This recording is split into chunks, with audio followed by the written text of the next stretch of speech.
Yo, what up guys, welcome to the combat beta like kind of news post that we got to announce what they're doing with the actual combat beta. So today they've put quite a lot of new stuff in place. We're gonna have a look through it. They announced this on Monday and I said I'd cover it today and then maybe stream it. I'm probably not gonna stream it tonight as the whole family's not too well, but we'll get this done anyway. And then probably tomorrow, hopefully we'll get onto it. Some of you may notice there is a camera now. I will probably be using this in the future. We'll see what happens with it. But otherwise, let's take a look. So we got the combat beta. It says next step. And this was today, literally like a few minutes ago. It says that combat beta has been in full swing since November. And over that time, we have been polishing and refining changes to the systems with your feedback at heart of it.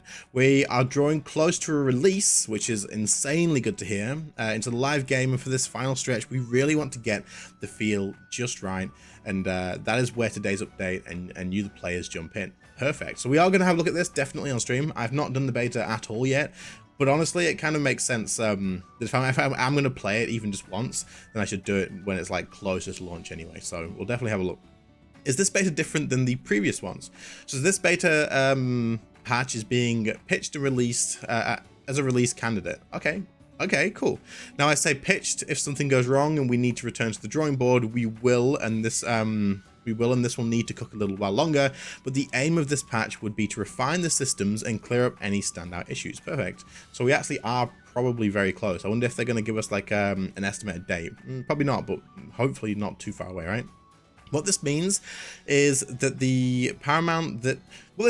is paramount that we get players of all playstyles and skill levels trying it out to get that feel just right. When this launches into the live game, we want there to be minimal interruption to the average play session outside of improvements, and also we ask that everybody who can jump onto the beta and try out some of the usual combat activities.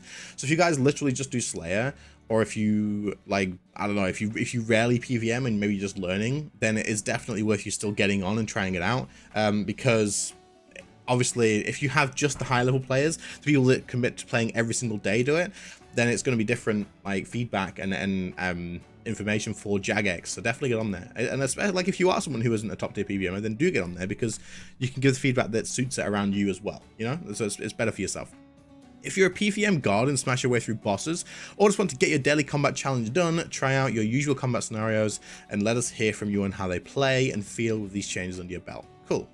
That's pretty much what I was just saying. How to access the beta. So I'm not going to really go through this tons because I mean it's pretty simple. You just do what it says, right? So I'll link this post in the description. You can come here and do that if you want to access on the beta. How do I give feedback? With the aim of this patch being refinement before launch, we are asking people to focus their feedback on how the systems feel compared to currently on live. There will be plenty of time in future for bigger picture ideas, but right now we want to set a solid foundation for all the other styles like Necromancy currently has. Are your Slayer tasks taking longer than normal? Are bosses flowing differently? How do you feel about the visual information you are getting from your tooltips and buffs, etc.? Once you have played around with the changes for a bit and have some feedback you want to share, please do so via the following. So we're going to have the combat beta channel, which is on the Discord, and then this beta thread on the subreddit. So basically Reddit and Discord. I'd say the Discord's probably the better place because they mentioned that on the forums, like closing down post, that the Discord was going to be their main focus. So maybe drop it in there. If you are talking about the changes in other places like streams, Twitter, we will endeavor to hear from you all, but using the above channels will be the easiest place you have your voice heard. Perfect. So once I've done the stream and stuff and got my thoughts on it, if there's anything that I want to share, I'll probably drop it in the Discord as well. What is changing or patch notes? So there's an 18-minute thing here. There's a lot. Okay, cool. 18 minutes. God damn. Okay. There have been a lot of changes across different systems, so we would have broken it down to 3 sections. Several of these changes have already been communicated during the previous beta patches, but we wanted to give a more concise list here. The core is the style specific and miscellaneous. So the primary focus of this update, these changes impact all styles and will be felt across various aspects of combat. Familiarize yourself with them so we can hear how they feel to you. Okay. Style specific is changes to the different styles specifically, surprisingly. We'll include changes to how abilities function, try them out with their specific styles and let us know how they feel. Miscellaneous is changes to our other systems such as weapons and abilities from other sources, may be relevant to individual styles but on a case-by-case basis. Click on the titles below and switch between them. Okay, so core. So these are the changes that are coming to the beta now. So we've got core, style specific, and miscellaneous changes. Right, okay, I see. Damage potential. The current roll to hit nature of combat is quite outdated, or quite dated even, same thing, and can be frustrating at times if you're relying on an ability only for it to miss, which is true, especially if you need to land a stun, right? Like if you have to land a stun like Telos and then the stun splashes, like fuck man. It's not fun. As part of the necromancy skill, we trialed a replacement which made your output more consistent and predictable, which we are now rolling out to all the combat styles. Good. Changes. Replace the roll to hit system with the damage potential system for melee, ranged, and magic against NPCs. Removed a number of hidden buffs that increase your hit chance when using special attacks or ultimate abilities, as there were band-aids in the previous system. Okay, that makes sense. Auto attack damage range is 0 to 100%, down to 20 to increased to 20 to 100%. Okay, cool. Previously you could roll to hit but then roll 0 for your damage. However, in the new system you should always be hitting, therefore the damage range and average has been brought up to reflect this. That's good. So your average damage is up already. Example, if your hit chance against a monster is 70%, you will hit for 7% of your damage potential instead of having 7%. So this is like just like necromancy. Your hit chance is your average damage, right? So that makes sense. Critical strikes. The current critical strike system in combat is quite dated and hard to understand. The chance to perform a critical strike is different for each ability, as the formula relies on the values within the damage range. As a part of the necromancy skill, we trialed a replacement which made the calculations much simpler to understand and included more impactful results when critically striking, which we are now rolling out to all of the combat styles. Okay. Good. This could be big for magic. I think it's pretty huge for melee, but we'll have to see. Modernize the critical strike system for melee, range, and magic. So the critical strike chance is 10%. Further increase with items and perk effects, and the damage is 20%. And then of course you can increase it again. 20% effective in PvP, so 50% is reduced to 10%. No on PvPs, like who cares? Example, if your attack is to deal 1000 damage, you have a 10% chance from a critical strike, which will increase it by 20%, resulting in 1200 damage. That makes sense. It's very straightforward, much more logical. Damage hit cap. Okay, the damage cap is the maximum amount of damage you can deal in a single hit, and any damage above this amount is essentially lost. As a result, multi-hitting abilities will perform better than single-hitting abilities of the same total values, because they were less likely to hit the cap as the damage was spread across the hits. Like an Omnipower was Upcape was obviously better, or a Seren Godbow was better, because you're not going to hit the cap, but because you hit multiple times in one tick, then it spreads out that massive hit, basically. This was weighing melee down in particular, as these are a number of powerful buffs that when combined would increase the damage of a single attack. However, you would often hit the hit cap, basically, is what they're going to say. As part of the necromancy skill, we trialed an increase, which we are now rolling out to all of the combat styles. Cool. So melee is probably going to be pretty damn impressive with this. So damage cap is going from 10 to 30k, just like with necromancy, which you're probably all used to by now, and removed and or replaced a number of increased hit cap effects from items as they were no longer relevant. So things like smoke clouds probably not going to do anything, and grimoire's probably not going to do anything in terms of hit cap. It'll still have its other effects, but in terms of hit cap, they're probably not going to even mention it, I would say. Damage ranges. This is the equilibrium thing, is it? I don't know. Ability damage ranges are very wide in the live game, typically 20% fixed damage, 8% variable damage, which meant that with the new critical strike system, you could roll low in the damage range but critically strike and do less damage than if it had just rolled high in the previous systems. This leads to incredibly high variance based on whether your critical strike look lined up with your damage rolls. We've narrowed these ranges to be closer, with which results in more consistent gameplay, which also plays nice with the critical strike system. That makes sense. It makes a lot of sense, because if you're critting but hitting like really low, then it's like, what the frick. Changes. Narrowed the damage range for melee, range, and magic ability. The average damage of several abilities has changed slightly to use more digestible numbers. 112% is now 115. Okay, cool. A 20 to 100% ability would have an average of 60% with 4% range either side. This ability is now 55% to 65%, maintaining the same average but with far less variance. Perfect. Let's have a look. There's quite a lot of stuff here. Tooltips. So tooltips have always been a bit of a pain for both players and developers. It was easy to change a value for an ability and not update the tooltips or how it interacts with different modifiers. As part of the necromancy skill, we wrote parts of the ability system from the ground up, which now allows us to iterate on abilities faster and have those changes be accurately represented immediately in the game, which we are now rolling out to all the combat styles. So we've updated the tooltips for melee range magic, and their inclusion of relevant iconography. What the frick? Iconography? I don't know. And keywords, whatever. Adrenaline consumption is visible on threshold abilities. Actual damage values are visible when equipped with appropriate weaponry. So it actually, like, it adjusts now so it'll tell you exactly how much you're going to hit, basically, your ranges, and defined stricter guidelines for tooltip consistency going forward. Good. Perfect. Hit splats. In the current era of RuneScape combat produces a lot of hit splats.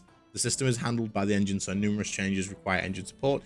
However, we've modified a few things. This is going to let us see hit splats for longer, and the most recent ones, right? So hit splat fade delay is 70 to 60. Perfect. Perfect. No, that's good. So you get 70 client cycles down to 60. Okay. I feel like I'm maybe not understanding this perfectly, but I think this means that you're going to get... this lines up with the server cycle, so that hit splats sent to the client should appear as expected, allowing newer hit splats to always replace all the hit splats. Okay, yeah, good. There you go. That's what I was looking for. I was going to say, I think it means that basically it would be that if you threw out abilities, sometimes you wouldn't always see the newer ones. Channeled abilities. Let's see.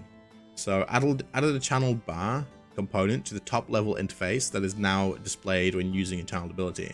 It says that they were hard to track as they were hidden among the buff bar, and it wasn't clear when it was active or for how long. They were also differently from regular abilities in that you must be within attack range to cast them. We've made several changes that improve this, as well as support better. So they showed this on one of the previous news post things.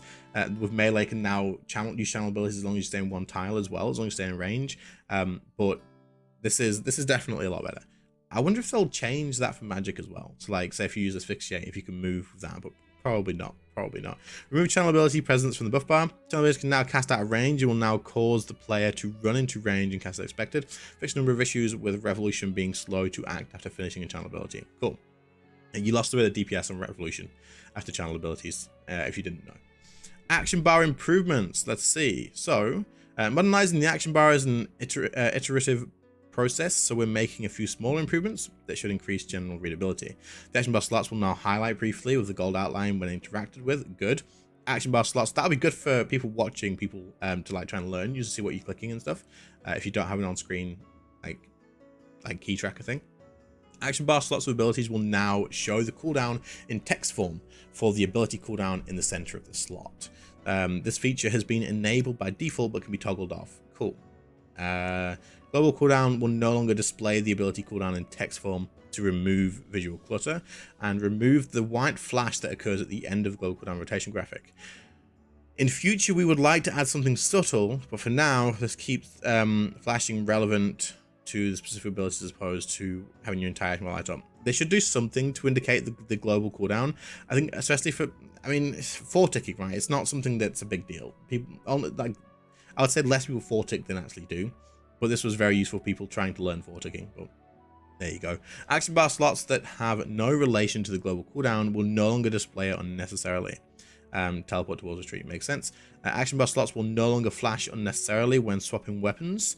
Reduced to the size of keybind information, as it was taking up a large amount of real estate when only contextually relevant. Shortened modifier keys, Alt-C to AC, Alt-A is A, Control-C is, yeah, so it's basically easier to see. Damage clarity. Okay, here we go. Some abilities generate their damage based on previous hits. For example, Snapshot's second hit is determined by the damage of the first hit.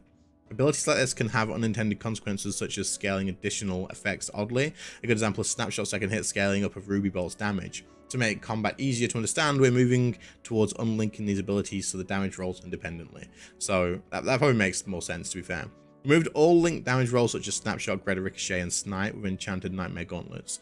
Okay. Abilities do not do additional fixed amounts of damage if your combat stats are boosted above their base level. This is a triplet problem. It leads to multi-hit abilities always being priority over over an equally balanced single hit ability. It means boosting a stat essentially boosts your damage twice, once at the core making you deal the same damage of the level you boosted it to, and once by giving you a fixed amount of damage, and it means a player with 80 boosting to 90 would out damage a player with 90 magic. Yeah, that makes sense, because the second hit's going to go off your first one. So you boost it to 90, then it goes up again. To reduce the sense of the player feeling weaker from the removal of this, we've adjusted more of the ability's damage range in the game. Remove damage per level granted by boosting melee, strength, range, and magic stats. Remove damage per level granted by boosting the stats. Potions will still boost accuracy and damage. However, it won't be done via 2 different systems. Rebalance damage ranges to account for the loss of damage per level. In live, some abilities have heightened chance to roll their minimum hit, making them overly confusing as their damage displayed ranges can't be used to figure out their average damage. A good example is Dismember. Using its tooltip, you would assume its average damage is around 140% ability damage. However, it's in fact closer to 120 damage due to its increased chance to roll low. Oh, okay. To simplify these abilities, we're removing the skewed rolling, so the tooltip's a more accurate representation of the ability. No, this is a buff. Okay, cool. Perfect. Remove skewed damage rolling from abilities such as Dismember, Fragmentation Shot, and Combust. The average damage of these abilities will now be higher than before. Nice! So there is some buffs coming as well, so we're going to see. Hopefully the other styles do come back. Let's have a look at style specific. Melee. Holy shit. Melee, melee, melee, melee. We'll probably not go through all the special attacks. Let's have a quick scroll through here. There is so many melee changes. Range changes. There's quite a lot as well. I'm just going to have a quick scroll through and then we'll go back to the top, okay? Ruby Bolts and then Magic. Oh, we do have a few changes on there as well. Okay, cool. All right, we've got a lot to go through, so let's have a quick skim through. Now, I don't know much about melee at all, so it is what it is. We have learned a lot from the introduction of Necromancy and want to use systems created for it to improve combat quality and clarity. Melee has been updated to use the foundational system that Necromancy is built on as a first step to moving towards modernized combat systems. Okay. So, abilities now respect the true center of NPCs. Using attack that hits the target and enemies around the target within one tile will correctly hunt in a 5x5 area if the NPC size is 3x3. Okay, cool, that makes sense. Reworked ability prioritizes to reduce or remove the idea of hidden attacks where mechanics were not correctly synced up with your animations. Modified various hit timings to better match the visuals. Rewrote all the melee abilities to be easier to adjust and work with. This is a buff to development and allows faster, more efficient changes going forward. Cool. Channel abilities now allow movement while remaining within the attack range of the target. That's what we're talking about before. So updated damage ranges. I'm not going to go for all of these because I don't think it really means anything to most people. Like, I don't know the base percentage of most of these abilities in the first place. So either way, all you can see is that the averages have gone up, right? So Punish was the average was 75, now it's 85. Havoc was 94, now it's 105. So this is basically a buff across the board. Everything seems to have gone up. I don't think I can see any that's gone down at all. No, I think everything's gone up, even if it's just a slight amount, like this one here. That's like 9%. That's, yeah, so it's a buff overall though. Melee special attacks. We've modernized and narrowed down the damage ranges for all special attacks. There are also some minor tweaks to cost, damage, and in some cases, effects of different special attacks. We don't consider special attacks complete, but this gets them into a good enough state to allow us to easily work with them more in the future. Cool. So special attacks now display their cooldowns and target type in their tooltips, and updated or rewrote and narrowed the damage ranges of most attacks in the game. So noteworthy mentions is... So they've changed a few things here. How much are we? There's a lot to go through here. So noteworthy mentions, and then there's like every spec in the game. But this might be something that if you guys want to have a scroll through the different special attacks, that you come to the link and you have a look through here. Because, for example, the mirror back now actually reduces incoming damage even if there's not a target to reflect to that. So I mean, it adds like another use to that as well. They've added some other things as well, so it is definitely interesting, and I would have a look through. But let's have a look at like the big weapons, sort of the common ones, because I mean some of these may have become now useful, but yeah, there's nothing overly huge in there. There might be, but like there's nothing like a super high level expensive weapon. Dive or bladed dive changes. Weaponry is no longer hidden during the dive animation. Okay. Greater Fury, the critical strike effect could be considered overly complicated and low value in rotations, so we've given it a new lease of life. Critical strike chance 10% on next ability, 100% on next melee ability. Oh, that carries over. Okay, so it's 100% on next. So you get a 100% crit on the next melee ability. That seems pretty good, right? Assault and Fury updated the animations to better match the ability and hit timings. Good, because it looked off and the timer wouldn't match the actual swings of the sword either. Blood Tendrils cleaned up how self-damage was calculated, and hits added through the Spear of Annihilation now get appended to the end of the ability instead of placing them in the front. Cool. Greater Barge Greater Barge no longer forces channeled abilities to attack every 4 cycles and instead uses the same rate the ability would naturally do. Now uses the correct barge animation rather than the kick animation. Okay, cool. I always thought that looked a bit different, but there you go. I'd never used melee enough, but Berserk updated to be a multiplicative modifier as opposed to an additive modifier. This is a buff, cool. And Flurry deals full damage in both single target and multi-target scenarios. Flurry did reduce damage in AoE scenarios, resulting in clunky gameplay where you would occasionally be trying to move back into a single target to get full damage, as Flurry is less used than other abilities, but simply just removing the reduced damage. Cool, nice little buff there. And then the Shard and Sliver of Leng. So the Leng swords needed a new effect given their old special attack doesn't work post-combat beta. We're using time set aside for them to give them a full overhaul, as collectively we don't think the old passive effect offered much in the way of gameplay or stylization, and ultimately was going to result in Lengs becoming a switch just for Hurricane if higher tier weapons were released. So they've removed the old one and added new main hand passives, which will we've talked about these before. They increase like adrenaline and stuff like that, right? So if you want to have a look at this, just pause it and have a little skim through. But I think we've talked about this before in the past, so yeah, we'll move on to that. Okay, so range has had the same. The damage range has been updated. This will help offset lost power due to the removal of damage per level. So we've gone from 90 to 100, 172 to 85. Again, it's all slightly increased, right? Range special attacks. We've modernized and narrowed the damage ranges for all special attacks. This is similar to what they said before. And they say, oh, it's pretty much the same, right? Yeah, it's pretty much the same. So again, we'll have some very specific ones. This isn't any difference, but I think it's mostly just, these are just regular ones, I think. There's nothing huge in here, no, and there's above Last Guardian here. So critical strike changes and narrowing the damage ranges of abilities has pushed the above Last Guardian to Xanaris and beyond, because it stored damage after critical strikes were rolled, and it could then also critically strike, resulting in compounding power. We've brought it down slightly and redistributed its power to make up for the excessive strength it gained. The hope is getting its power a little closer to the live game. So basically it was broken as shit, and they don't want it to be that broken. They want it to be similar to what it is now, which makes sense, because people were talking about this from the beta and saying it was absolutely crazy. So the stored average damage has gone down a little bit. The base damage average has gone up a little bit. And then Perfect Equilibrium now stores damage before critical strike rolls. So basically the damage shouldn't be through the roof, but hopefully it's not like completely terrible. But maybe we'll see if someone can chuck us above Last Guardian on the beta server when we try it. We'll give it a shot, but I have no idea. Greater Dazing Shot. A couple of effects that happen on next attack ability are misleading, and this ability was one of those. The hit chance buff was only active on the targets for a short duration of time, with the assumption that they would attack it before it expired. Okay, we felt that a debuff like this on the target could be improved, so that's what we did. So the hit chance debuff, now active for the full 4.2 seconds, is not cleared on attack. Any attack from the target within that duration will have its hit chance reduced.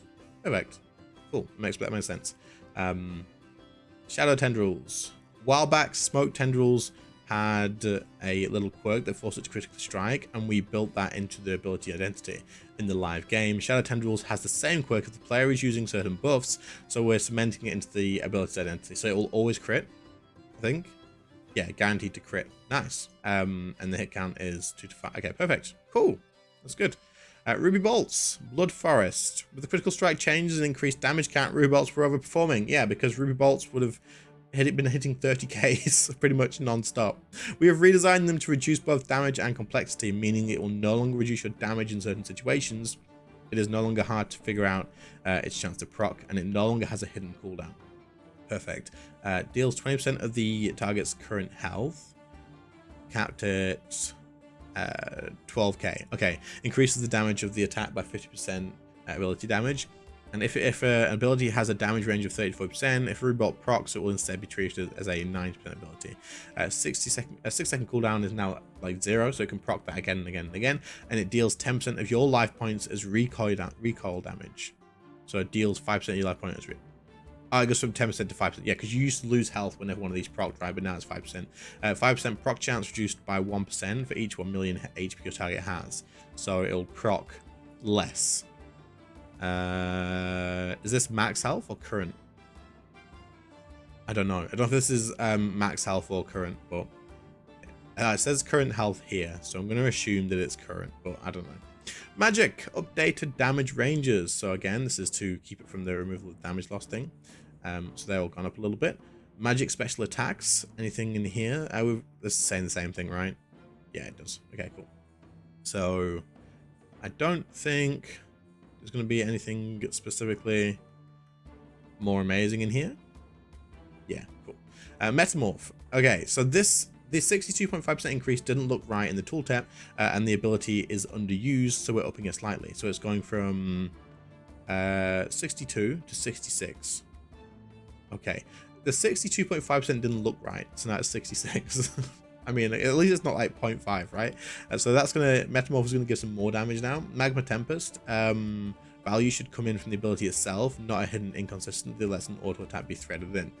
Damn. So there's that removed. The targeted variant of the ability now applies an auto attack delay when cast. Increased base damage to 23 to 27% per hit.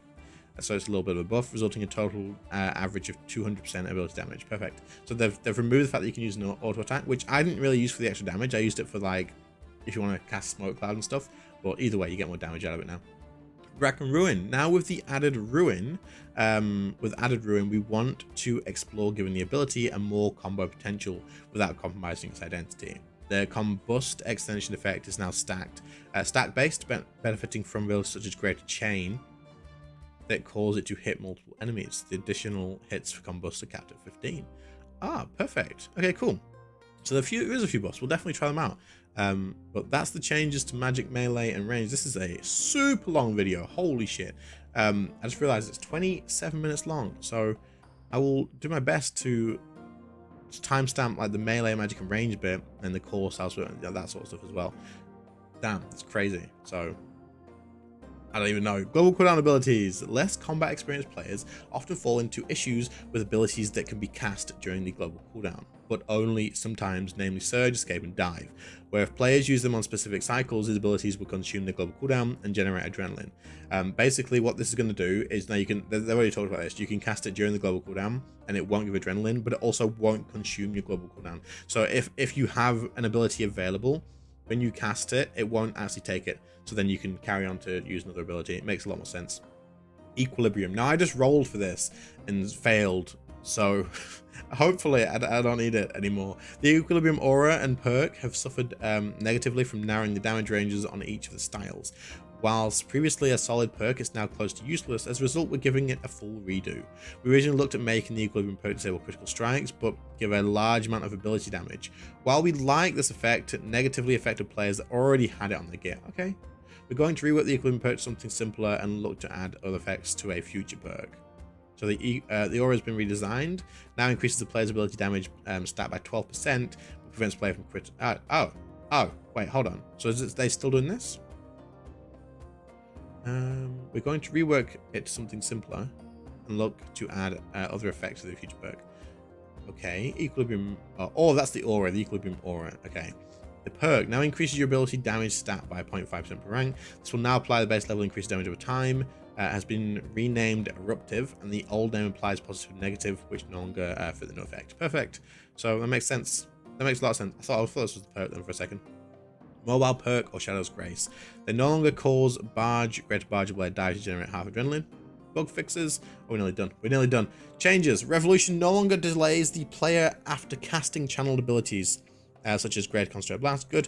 Fix an issue with Guthic's Blessing and Brief Respite. The combat dummy at War's Retreat will now correctly play a defend or flinch animation with each hit inflicted. All targets affected by Greater Chain will now benefit from the additional hits granted by Rack and Ruin secondary combust extension buff. Cool. that's it then. That's a lot of stuff. That is a hell of a lot of stuff, more than I expected. And them saying that we're actually close to getting it released is super nice to see and hear. We need this in the game, and hopefully once this is done, then we'll get some more information about future content as well. We'll have to see. And now I know this is a long as hell video. I'll try and timestamp like the different sections before I post it up. Like I normally wouldn't do that, but I will today because this is like a 30-minute video. But other than that, I guess I'll catch you all in the next one. Let me know if you prefer the patch notes like this with the camera. If you don't, then we'll swap it back. But I feel like it makes more sense too. But otherwise, I'll catch you on the next one. See you later, guys. Bye.